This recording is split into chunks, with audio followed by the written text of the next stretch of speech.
este programa yo creo que lo que más nos ha aportado en general a nivel personal es ver un poco cómo se trabaja el mundo de la comunicación y del marketing en Estados Unidos, que al final es la cuna de la comunicación, y aprender también a ser en parte líderes, que es lo que vamos a tener que ser en un futuro de la comunicación. Y tanto la dinámica de las clases como las visitas a la empresa, porque nos complementan todo lo que estamos dando en Barcelona y nos dan otra visión que nos va a servir en nuestro futuro profesional. A mí me ha encantado la calidad de la educación que he recibido, me fascinaron los profesores,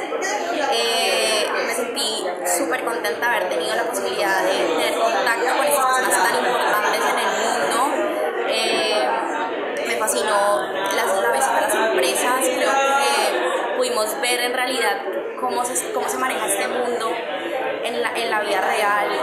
compartieron casos con nosotros, creo que la experiencia en total me ha aportado muchísimo, creo que aprendí lo que no he aprendido en mucho tiempo, siento que también el hecho de que hayamos viajado pues, en grupo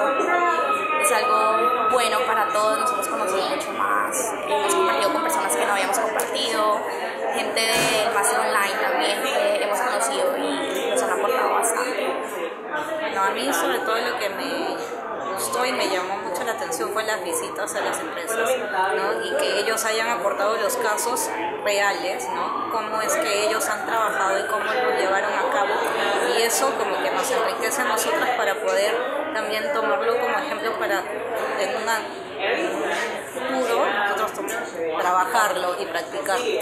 ¿no? Y la calidad de los profesores fue tremenda. Fordham es una muy buena universidad, y sí, el trato que hemos tenido como grupo ha sido muy enriquecedor porque hemos conocido, a pesar de ya estar en un máster juntas, tanto presencial como online,